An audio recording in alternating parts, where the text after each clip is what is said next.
Hello friends, welcome back to Clear Concept Classes. आज के class में क्या देखने वाले हैं, इलेक्ट्रिसिटी का ये 10वां पार्ट होने वाला है और इसमें एक पार्ट मैं और बनाऊंगा जिसमें आपको वायरिंग बता दूंगा। और आज की क्लास में ये 6 पॉइंट जो है हम लोग डिस्कस करने वाले हैं, है ना। तो ये चैप्टर पूरी तरीके से खत्म हो जाएगा। है तो देखिए क्या क्या हम लोगों को पढ़ना है। Heating effect of electric current, ठीक है, या करंट के बारे में, electrical energy and work, electrical energy या इलेक्ट्रिकल वर्क क्या होता है। और हम लोग पढ़ने वाले हैं electrical power, electric power, commercial unit क्या होता है, इलेक्ट्रिकल एनर्जी की जो कमर्शियल यूनिट होती है वो क्या होती है, पावर रेटिंग क्या होता है और हाउस होल्ड कंजप्शन, इन सब चीज के बारे में पढ़ने वाले हैं। मैं बता दूं कि इलेक्ट्रिसिटी का लास्ट पार्ट जो मैं बना रहा हूं, लास्ट के 2 पार्ट, ये हर एक ह्यूमन को इसकी नॉलेज होने की जरूरत है। मतलब सबके पास इसकी नॉलेज होनी चाहिए। इसलिए होनी चाहिए क्योंकि हम डेली लाइफ में इलेक्ट्रिसिटी के बिना अपने डे टू डे लाइफ को जो है हम सपोज भी नहीं कर सकते हैं, है कि नहीं। तो इसलिए ये जो इंपॉर्टेंट पॉइंट्स मैं बता रहा हूं, ये सब डेली लाइफ में हमारी जरूरत पड़ती है। इसलिए हर एक ह्यूमन को इसके बारे में जानकारी होना चाहिए। तो आइए सबसे पहले डिस्कस करते हैं कि हीटिंग इफेक्ट ऑफ करंट क्या है। हीटिंग इफेक्ट ऑफ करंट का मतलब कि कैसे हीट प्रोड्यूस होता है करंट के वजह से। जब करंट किसी कंडक्टर में फ्लो करता है तो हीट कैसे प्रोड्यूस होता है यह जाना जाए सबसे पहले, है ना। देखिए एक चीज हम लोग क्या पढ़े हैं कि जो law of conservation of energy होती है उसके अकॉर्डिंगली हम लोग क्या पढ़ते हैं कि according to the law of conservation of energy, energy can neither be created nor it can be destroyed but it can be change from one form to another. ये चीज हम लोग पढ़ के आए हैं। इससे क्या समझ में आ रहा है कि जो एनर्जी, जितनी एनर्जी इस यूनिवर्स में मौजूद है वह फिक्स है, उसको ना बढ़ा सकते हैं ना घटा सकते हैं। अगर हम उसको चेंज करने की कोशिश करेंगे, उसको घटाने या बढ़ाने की कोशिश करेंगे तो वो एक फॉर्म से दूसरे फॉर्म में बदल जाएगी और इस यूनिवर्स में ही एग्जिस्ट करेगी। इसी तरह से अगर हम एनर्जी की बात करें तो इलेक्ट्रिकल एनर्जी भी एक एनर्जी का फॉर्म है जो सबसे डिजायरेबल फॉर्म ऑफ एनर्जी मानी जाती है। डिजायरेबल फॉर्म मतलब हम जिस फॉर्म में चाहे उस फॉर्म में उसको यूज कर सकते हैं। जैसे देखिए इलेक्ट्रिकल एनर्जी का प्रयोग अगर हम देखें डिजायरेबल फॉर्म क्यों कहा जाता है, क्योंकि देखिए मैकेनिकल एनर्जी में इसको कन्वर्ट कर सकते हैं। कैसे, फैन है उसमें इलेक्ट्रिकल एनर्जी पास किया, उसका मोटर क्या करेगा, उसको मैकेनिकल एनर्जी में कन्वर्ट कर देगा, है ना। हमारे पास इलेक्ट्रिकल बल्ब है, उसमें इलेक्ट्रिक करंट पास कराएं, वो उसको लाइट में कन्वर्ट कर देगा। हीटर, ओवन है, इन सब में करंट पास कराएं, क्या कर देंगे, हीट प्रोड्यूस कर देंगे, है ना।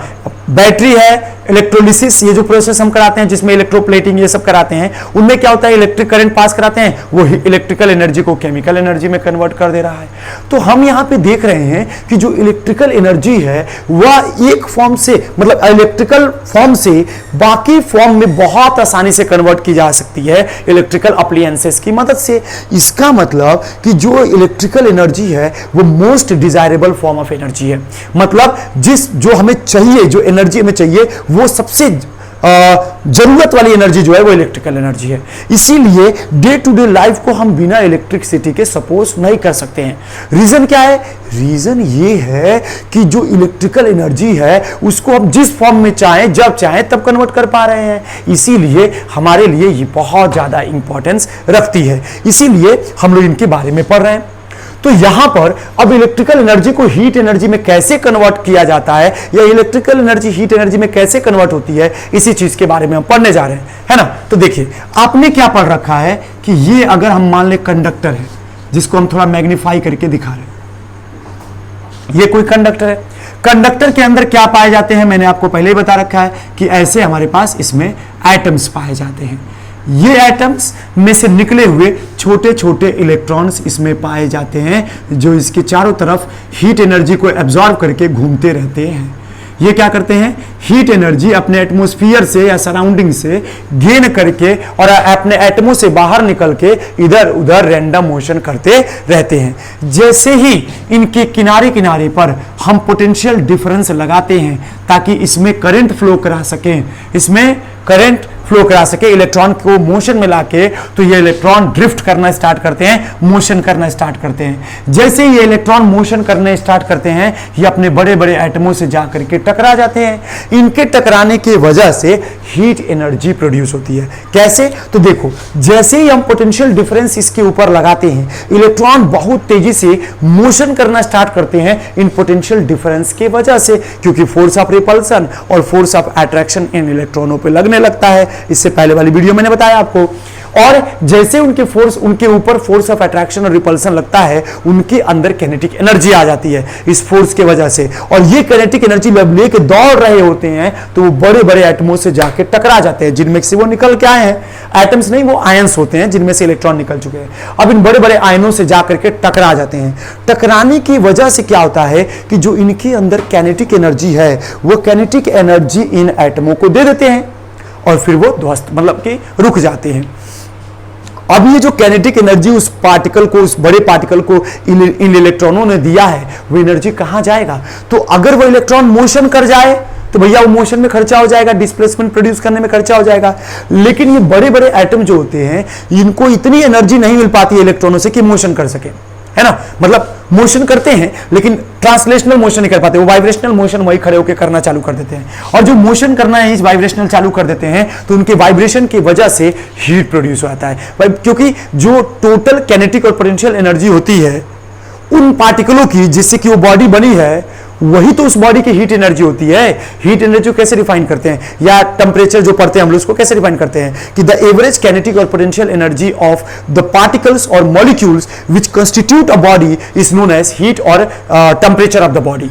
तो इसका टेम्परेचर क्या होने लगेगा? बढ़ने लगेगा, क्योंकि इसके अंदर के सभी पार्टिकल आप वाइब्रेशन करना चालू कर देंगे। अब ये पार्टिकल और इलेक्ट्रॉन तो वाइब्रेशन कर ही रहे हैं, अब इनके वाइब्रेशन की वजह से वो क्या हो जाएगा? पूरा बॉडी गर्म होने लगता है। इस तरह से किसी मटेरियल में हीट प्रोड्यूस किया जाता है करंट को फ्लो करा के। तो ये जो हीट प्रोड्यूस हुआ है इसी को क्या बोल देते हैं? Heating effect of current. अब ये करंट फ्लो कर रही है तभी तो हीटिंग इफेक्ट इसमें प्रोड्यूस हुआ, यानी हीटिंग आया है। अगर ये करंट नहीं फ्लो करता तो हीट नहीं आता। इसका मतलब कि इन कंडक्टर में जो हीट प्रोड्यूस हुआ है वो किसकी वजह से हुआ? इलेक्ट्रिकल करंट की वजह से। इसीलिए हम क्या बोलते हैं? Heating effect of current. ये जो हीट प्रोड्यूस हुआ है वो करंट की वजह से हुआ है, जो कि करंट का इफेक्ट है, इसीलिए इसको हम बोल देते हैं हीटिंग इफेक्ट ऑफ करंट। तो ये हो गया हीटिंग इफेक्ट ऑफ करंट। फिर बात आती है कि हीट तो प्रोड्यूस हो गया, हीट तो हमने प्रोड्यूस कर लिया। हीट कैसे प्रोड्यूस किया? करंट पास करा के। अब इसका मतलब कि क्या हीट सिर्फ करंट पास करा के ही कर सकते हैं या और कोई तरीका हीट प्रोड्यूस करने का? तो इसके लिए हम इसके फैक्टर्स के बारे में जानेंगे। Factors affecting the heat produced. जो हीट प्रोड्यूस हुआ है उसके फैक्टर के बारे में जानेंगे कि जो हीट प्रोड्यूस हुआ है उसको बढ़ाने और घटाने वाले कौन कौन से फिजिकल क्वांटिटीज हैं। फैक्टर का मतलब क्या होता है कि वो सभी फिजिकल क्वांटिटी जो किसी दूसरे फिजिकल क्वांटिटी को कैसे बढ़ा और कैसे घटा रही हैं, वो इसका फैक्टर कहलाता है ना। तो देखें, अभी बताया कि इसमें अगर हम बहुत ज्यादा करंट फ्लो कराते तो इलेक्ट्रॉनों की संख्या बढ़ जाती, बहुत ज्यादा इलेक्ट्रॉन रश करना चालू कर देते। भैया आप जितना ज्यादा पोटेंशियल डिफरेंस लगाओगे उतना ज्यादा इलेक्ट्रॉन भागेगा, क्योंकि उतनी ज्यादा इलेक्ट्रॉनों को रिपल्सिव फोर्स मिलेगा, और जितना ज्यादा रिपल्सिव फोर्स उन इलेक्ट्रॉनों को मिलेगा उतना तेज वो भागना चालू करेंगे और उतनी ज्यादा मात्रा में। जितना ज्यादा तेज इलेक्ट्रॉन भागेंगे और जितना ज्यादा मात्रा में इलेक्ट्रॉन भागेंगे उतना ज्यादा कोलिजन, उतना ज्यादा एनर्जी का ट्रांसफर। इलेक्ट्रॉन, जो मूविंग इलेक्ट्रॉन है वो बड़े बड़े एटमों को, आयनों को अपनी एनर्जी ट्रांसफर करेंगे उतनी ज्यादा मात्रा में, क्योंकि जो जितना तेज भागेगा उसकी काइनेटिक एनर्जी उतनी ज्यादा होगी, और जितना तेज दौड़ के इससे टकराएगा उसको उतना ज्यादा एनर्जी देगा, वो और तेज वाइब्रेट करेगा और ज्यादा एनर्जी बढ़ जाएगी, हीट एनर्जी, है कि नहीं। तो जो हीट एनर्जी है वह किस पर डिपेंड करती है? तो पहला फैक्टर कि मैग्नीट्यूड ऑफ करंट,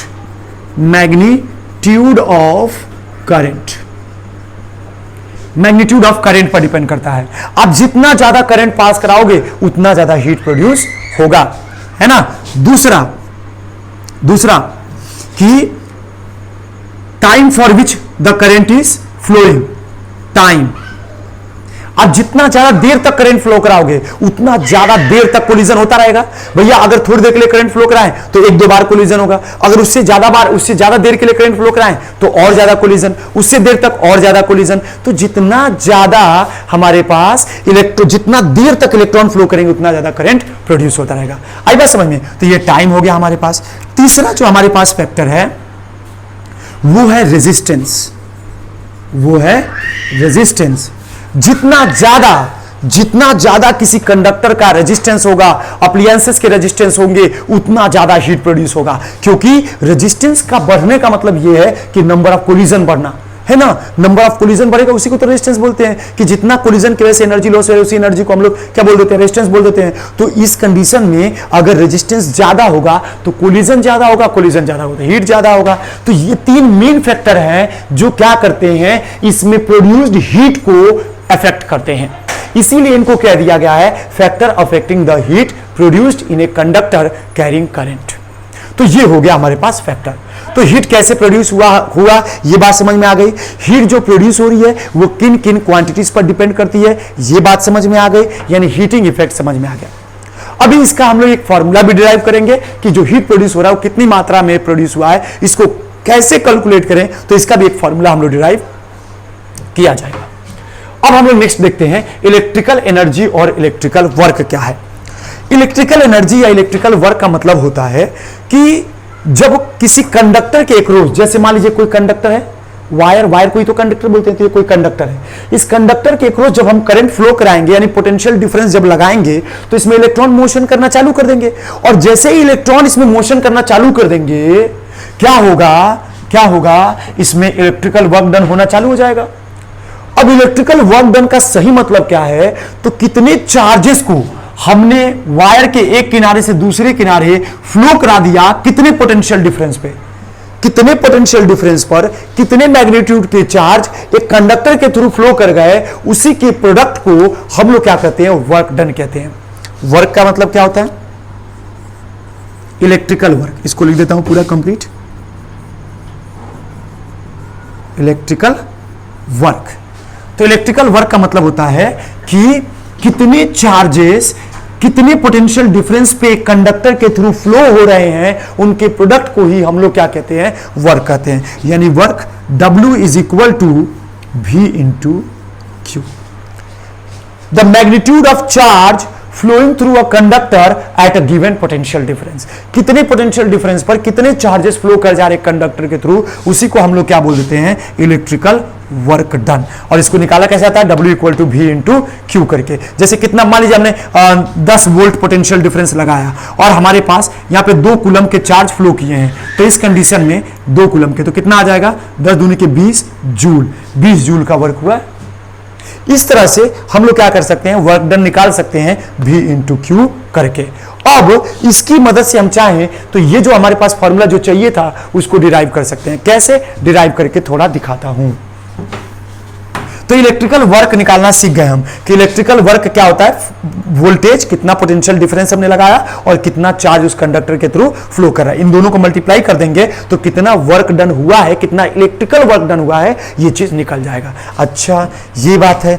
अब ये बताएं कि हम लोग एक चीज और पढ़े हैं, क्या पढ़े हैं कि वी नो दैट, या मैं सिंस लिख देता हूं, since Q I is equal to Q by T, I is equal to Q by T, तो हम लोग लिख सकते हैं कि Q is equal to I into T, Q is equal to I into T लिखा जा सकता है। तो अगर इस Q की जगह पे आई इंटू टी लिख दें तो फिर तो इलेक्ट्रिकल वर्क डन क्या हो जाएगा, तो W इज इक्वल टू हो जाएगा हमारे पास आई भी आई टी, क्या हो जाएगा, VIT।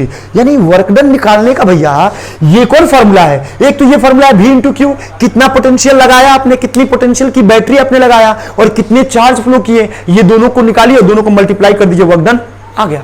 अच्छा अगर मान लीजिए चार्ज नहीं पता है तो क्या करेंगे, तो आप देखिए कितना करंट फ्लो कर रहा है, कितने देर तक फ्लो किया है, उन दोनों को मल्टीप्लाई करेंगे तो चार्ज आ जाएगा, चार्ज इंटू V कर देंगे तो हमारे पास इलेक्ट्रिकल। तो इलेक्ट्रिकल वर्क डन निकालने का एक तो ये फॉर्मूला है, एक ये भी फॉर्मूला बन गया। तो फिर दिमाग में आया कि अरे भैया हम तो ओम्स लॉ भी पढ़े थे, ओम्स लॉ के अकॉर्डिंग क्या होता है, ओम्स लॉ के according V equal to I R. तो अगर V के जगह पे यहां पे आई आर रख दे, अगर मान लो वोल्टेज ना पता हो तो क्या कर दे, तो एक और फॉर्मूला है वर्क निकालने का, I R into I T, that is I square R T, W is equal to I square R T. तो यहां से देखिए भैया वर्क डन, अगर पोटेंशियल नहीं पता हो, चार्ज भी नहीं पता हो, लेकिन ये पता है कि कितना करंट फ्लो कर रहा है, कितना रेजिस्टेंस है उस वायर या उस अप्लायंसेस का, और कितने देर तक करंट फ्लो किया है, अगर ये पता चल जाए तो यहां वैल्यू को सब्स्टिट्यूट करके इलेक्ट्रिकल वर्क डन को निकाला जा सकता है। है ना। तो इलेक्ट्रिकल वर्क डन को अगर निकालना है तो ये फॉर्मूला है। अगर आपको ये तीनों वेरिएबल पता है तो यहां पर रख दीजिए, वर्क डन निकल जाएगा। आपको ये तीनों पता है तो यहां रख दीजिए, वो निकल जाएगा। आपको ये दोनों पता है, यहां रख दीजिए, निकल जाएगा। तो हम इलेक्ट्रिकल वर्क डन के बहुत सारे फॉर्मूले बना सकते हैं, डिजायरेबल, मतलब जब हमें डिजायर होगा, जैसा चाहिए वैसा हम फॉर्मूला ऐसे चेंज करके बना सकते हैं ना। इसी पर वैल्यू को सब्स्टिट्यूट करते जाएंगे, चेंज होता जाएगा। अब ये बताइए एक चीज कि एक थ्योरम आता है जिसको हम बोलते हैं वर्क एनर्जी थ्योरम। क्या बोलते हैं? Work energy theorem. क्या बताता है वर्क एनर्जी थ्योरम? कि वर्क को एनर्जी में, एनर्जी को वर्क में कन्वर्ट किया जा सकता है। यानी energy and work are interconvertible. Work can be converted into energy, energy can be converted into work. तो ये बताओ कि ये जो वर्क है उतना ही तो एनर्जी होगा, जितना इलेक्ट्रिकल वर्क हो रहा है उतना ही इलेक्ट्रिकल एनर्जी भी होगी। ये फिक्स है, क्योंकि एनर्जी वर्क में कन्वर्ट हो रही है और वर्क एनर्जी में। तो अगर यहां पे वर्क बना है, इतना वर्क हुआ है, तो इसका मतलब कितनी एनर्जी थी, है कि नहीं? तो यहां से अगर बात करें तो हम लोग निकाल सकते हैं हीटिंग इफेक्ट ऑफ करंट। जैसे अगर इतना वर्क हुआ है एक रेजिस्टेंस के थ्रू, इतना वर्क हुआ है, इतना करंट फ्लो करा कितना टाइम के लिए, तो जितना वर्क हुआ है उतना ही तो हीट एनर्जी भी प्रोड्यूस होगी। बिल्कुल भैया, क्योंकि वर्क एनर्जी में कन्वर्ट हो जाता है। तो अगर यहां पे इतना वर्क डन हुआ है तो इतना ही हीट एनर्जी भी प्रोड्यूस होगी। तो heat energy is equal to क्या लिख सकते हैं हम लोग? I square R T. क्या लिख सकते हैं? So heat produce H equal to I square R T. यहां से हीट भी निकाल सकते हैं, क्योंकि एनर्जी और वर्क इंटर कन्वर्टिबल होते हैं, इसलिए जितना यहां वर्क हुआ उतना ही हीट भी प्रोड्यूस होगा। तो हम लिख सकते हैं कि heat produce equal to is equal to I square R T. तो यहां से हमें हीट, जो कितना हीट प्रोड्यूस हुआ है किसी एप्लायंसेस में, अगर ये निकालना है तो ये फॉर्मूला लगा लें, चाहे ये फॉर्मूला लगा लें, चाहे ये फॉर्मूला लगा, सॉरी ये फॉर्मूला लगा लें, हमें हीट निकल जाएगा। तो यहां से आप देख भी सकते हो कि H इक्वल टू क्या आया? I square R T. हमने पढ़ा है क्या? Magnitude of current. देखिए heat is directly proportional to, अगर यहां से देखें तो H is directly proportional to I square, H is directly proportional to R and H is directly proportional to T. जितना ज्यादा हम करंट फ्लो कराएंगे उतना ज्यादा हीट प्रोड्यूस होगा। जितना ज्यादा रेजिस्टेंस रखेंगे उस कंडक्टर का या अप्लायंसेस का, उतना ज्यादा हीट प्रोड्यूस होगा। और जितना ज्यादा देर तक करंट फ्लो कराएंगे उतना ज्यादा हीट प्रोड्यूस होगा। इसका मतलब भैया कि जो घर में हीटर लगे होते हैं या ओवन होते हैं सब, वो तो बहुत ज्यादा हीट प्रोड्यूस करते हैं। हाँ मेरे भाई, तो उनका तो रेजिस्टेंस बहुत ज्यादा होगा। बिल्कुल, उनका रेजिस्टेंस बहुत ज्यादा होता है, तभी तो इतनी ज्यादा मात्रा में हीट प्रोड्यूस करते हैं, है कि नहीं? मान लीजिए ठंडी का मौसम है, तो अगर यहाँ पे अगर हमें हीट एनर्जी चाहिए तो हम उसमें प्लग लगाएं और उसको चालू करें, वो बहुत ज्यादा हीट प्रोड्यूस करना चालू कर देगा। तो उनका रेजिस्टेंस ज्यादा होता है इसलिए, और उसमें करंट भी बहुत ज्यादा मात्रा में फ्लो करता है, इसीलिए क्या हो जाता है कि वो हीट प्रोड्यूस करते हैं। तो ये सब चीजें हैं, यहां से हम देख करके अपने डेली लाइफ के एप्लायंसेस के बारे में समझ सकते हैं, पढ़ सकते हैं कि वो क्यों और कैसे ऐसा कर पा रहा है। बहुत ज्यादा मात्रा में हीट कैसे प्रोड्यूस कर दे रहा है, वो लाइट एनर्जी कैसे प्रोड्यूस कर दे रहा है, मैकेनिकल वर्क कैसे कर दे रहा है, ये सब चीज यहां से हम लोग समझ सकते हैं। तो हमें दो बात समझ में आ गई, हीटिंग इफेक्ट ऑफ करंट क्या है और इलेक्ट्रिकल वर्क डन क्या है, इतनी बात समझ में आ गई। अब अगर हम लोग बात करें कि इलेक्ट्रिकल पावर क्या होता है ना, इलेक्ट्रिकल पावर के बारे में अब समझा जाए कि इलेक्ट्रिकल पावर होता क्या है। तो चलिए उसके बारे में भी थोड़ी सी जानकारी जुटा लेते हैं। इसको मैं मिटाता हूं और इलेक्ट्रिकल पावर के बारे में हम लोग पढ़ते हैं।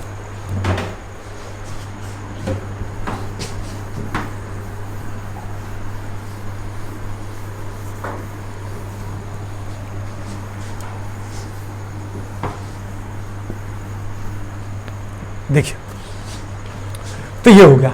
अब इलेक्ट्रिकल एनर्जी और इलेक्ट्रिकल वर्क हो गया। अब इसको हम पकड़ते हैं कि इलेक्ट्रिकल पावर क्या होता है।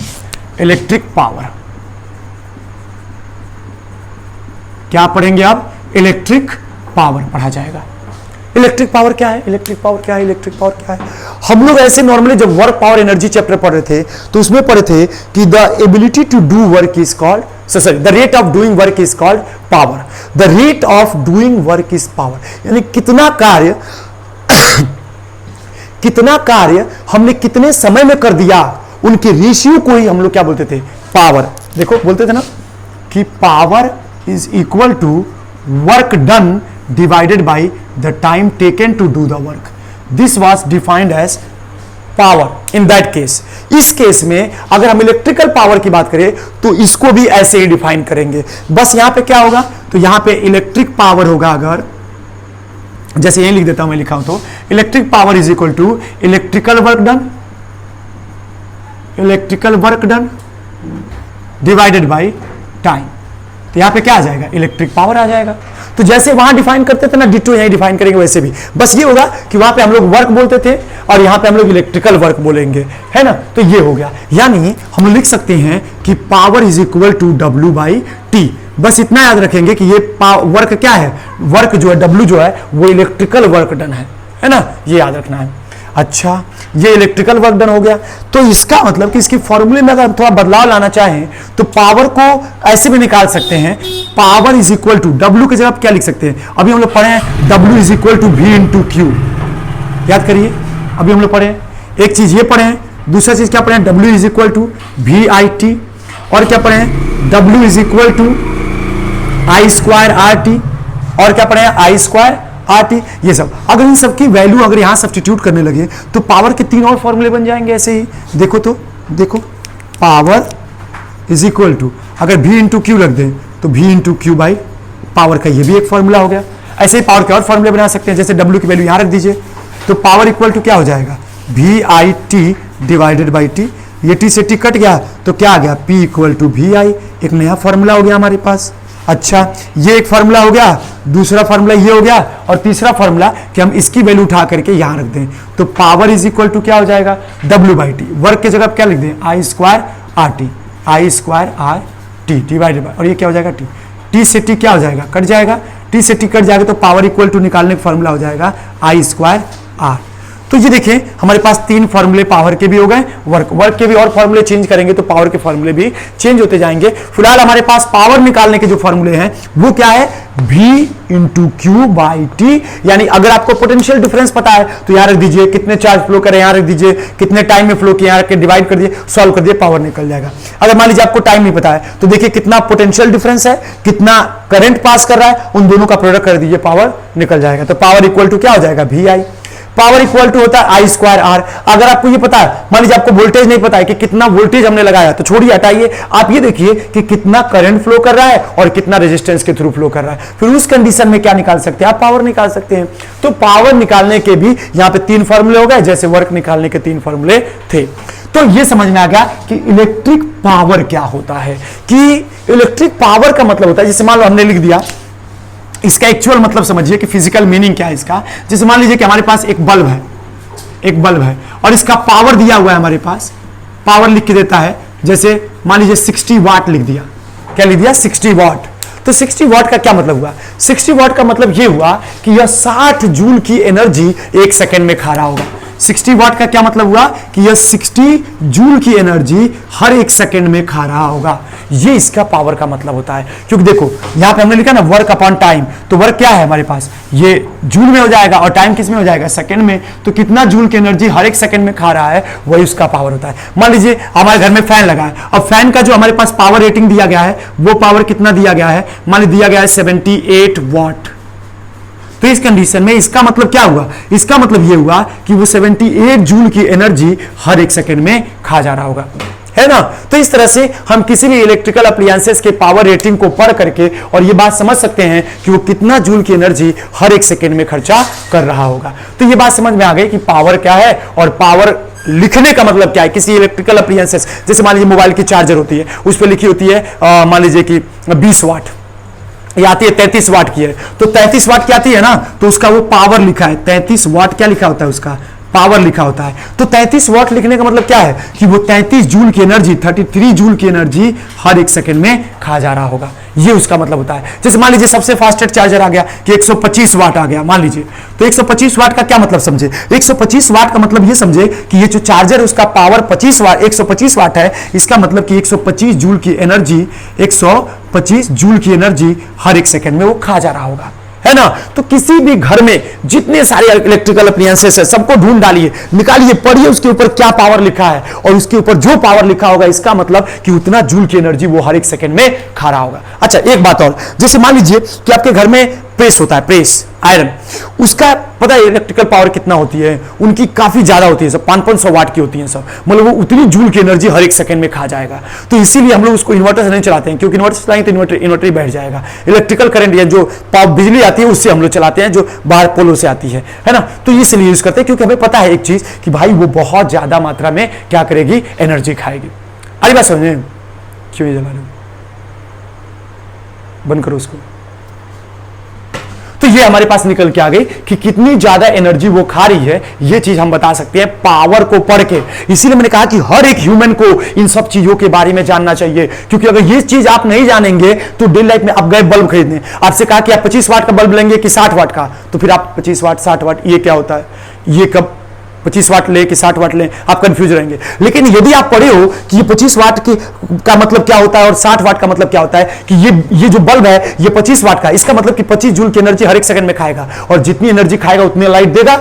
इसका मतलब कि अगर 60 वाट का कोई बल्ब है तो 60 जूल की एनर्जी हर एक सेकंड में खाएगा, तो 60 मतलब उतनी मात्रा में जो है electrical energy, sorry electric light या लाइट एनर्जी प्रोड्यूस करेगा। ल्यूमिनेसेंस जो उसका होगा, इंटेंसिटी जो लाइट की होगी उतनी ज्यादा होगी।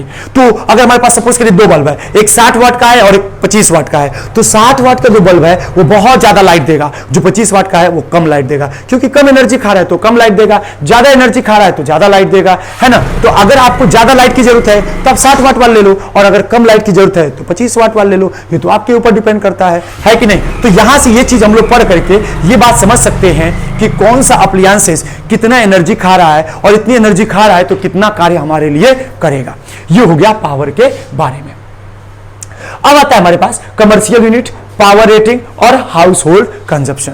इन तीनों के बारे में हम लोग नेक्स्ट वीडियो में पढ़ेंगे, क्योंकि ये वीडियो बहुत ज्यादा लंबा हो जाएगा तो फिर आप बोर हो जाओगे पढ़ते पढ़ते। इसलिए हम लोग नेक्स्ट वीडियो में पढ़ा जाएगा कि कमर्शियल यूनिट क्या होता है। कमर्शियल यूनिट का मतलब क्या होता है कि यार घरों में बिजली कितना खर्चा हुई, मान लो हमने हम जाते हैं बिल देते हैं, तो बिल पे लिखा था ना कि इतना आपको पेमेंट करना है, 2000 4000 कितनी बिजली बिल आई, तो उतना आया, तो आप ये पढ़ के समझ भी जाओगे कि हमारे हमने इस महीने में कितनी बिजली खर्चा किया है। और अगर आप ये समझ पाओ कि कितनी बिजली आपने खर्चा किया अपने मीटर से पढ़ के, तो आप निकाल सकते हो कि इस महीने का कितना खर्चा आने वाला है। वो चीज हम सिखाएंगे कमर्शियल यूनिट में, पावर रेटिंग और हाउस होल्ड कंजप्शन में। इन तीनों में ये चीज पढ़ा करके आपको समझाएंगे। ये भी साथ में बताएंगे मेरे भाई सबसे इंटरेस्टिंग चीज कि आपकी जो बिजली के मीटर का जो बिल आ रहा है वो सही आ रहा है कि गलत आ रहा है। ये भी चीज हम लोग इन तीनों को पढ़ के समझ सकते हैं। मतलब सपोज करिए हमारे घर में 2 फैन है, वो 60-60 वाट का है, वो इतने घंटे चलता है, बल्ब है इतने देर चलता है, फ्रिज है इतना देर चलता है, उसका पावर रेटिंग इतना है। ये सारी चीजें अगर हमको पता है तो हम अपने मीटर को चेक कर सकते हैं कि हाँ वो सही कंजप्शन मेजर कर रहा है कि नहीं कर रहा है। और हम लोग महीने के अंत में ये भी निकाल लेंगे कि हमारा बिल कितना आने वाला